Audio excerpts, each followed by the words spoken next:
और एमपी के रीवा से खबर है, जहां नगर निगम का बड़ा एक्शन देखने को मिला। अवैध निर्माण पर प्रशासन ने बुलडोजर चला दिया।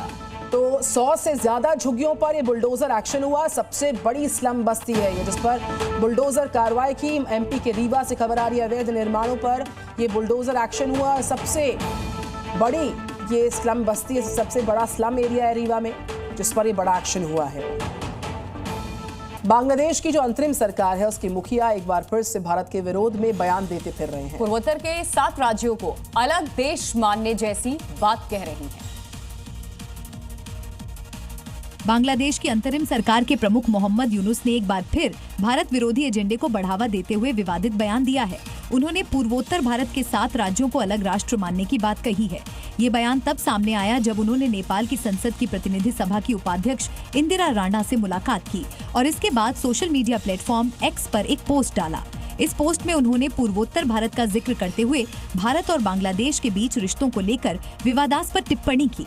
बांग्लादेश की अंतरिम सरकार के मुखिया का ऐसा बयान भारत बांग्लादेश संबंधों में और भी तनाव पैदा कर सकता है। ये कदम भारत के लिए चिंता का सबब बन गया है, क्योंकि इससे क्षेत्रीय स्थिरता और अंतर्राष्ट्रीय संबंधों पर नकारात्मक प्रभाव पड़ सकता है। चलिए मॉर्निंग सी में आगे बढ़ते हैं और वो खबरें अब आपको दिखाते हैं जो तमाम राज्यों से सामने आई। उत्तर प्रदेश के महोबा में शादी समारोह में खाना खाने के बाद 83 से ज्यादा लोगों की तबीयत खराब हुई है।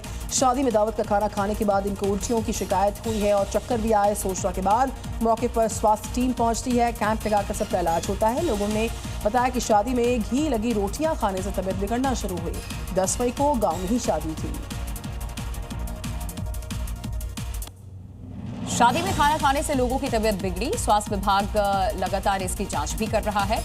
अलीगढ़ में भारतीय किसान यूनियन के 2 गुटों के बीच में इधर विवाद भी सामने आया। प्रदेश उपाध्यक्ष राम अवतार ने पुलिस पर कार्रवाई न करने को लेकर थाने में धरना दिया।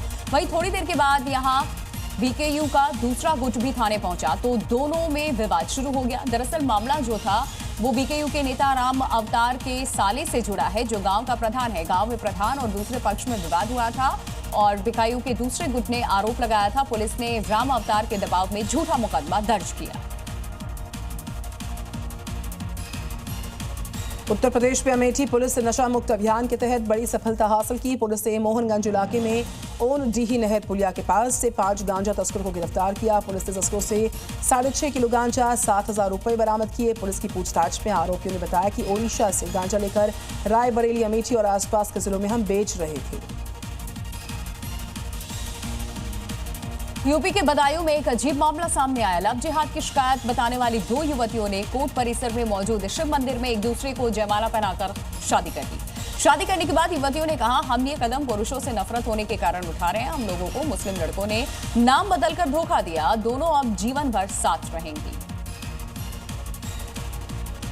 बिहार के बेगूसराय में जमीन के विवाद में रिश्तेदारों के 2 पक्षों में खूनी संघर्ष हुआ। एक पक्ष दूसरे पक्ष पर धारदार हथियार से हमला बोला, जिसमें दोनों पक्ष से 1 दर्जन से ज्यादा लोग गंभीर तौर पर घायल हुए। सभी जख्मियों को बेगूसराय सदर अस्पताल में भर्ती किया। इलाज सबका जारी है। दोनों पक्षों ने एक दूसरे के खिलाफ मामले दर्ज करवाए। फिलहाल पुलिस मामले की जांच कर रही है।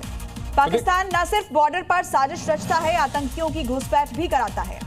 साथ ही साथ समाज को तोड़ने और हिंदू मुस्लिम के बीच खाई खोदने की भी पाकिस्तान बड़ी साजिश रचता है। उसके स्लीपर सेल सोशल मीडिया पर पूरी तरह एक्टिव हैं और यूपी में ऐसा करने वालों की शामत आ चुकी है। पाकिस्तान परस्त स्लीपर सेल के एक्टिव सदस्य समाज को तोड़ने और अफवाह फैलाकर दंगा भड़काने की हर साजिश को जमीन पर उतारने का कोई मौका नहीं छोड़ते। लेकिन यूपी में ऐसी किसी भी साजिश के खिलाफ बड़ी मुहिम छेड़ी गई है। योगी फोर्स उन लोगों पर नजर रख रही है जो सोशल मीडिया के जरिए समाज में नफरत की खेती करने के फिराक में रहते हैं। यूपी पुलिस ने ऐसा करीब 40 अकाउंट पर एक्शन लिया है। आरोपियों की गिरफ्तारी की गई है।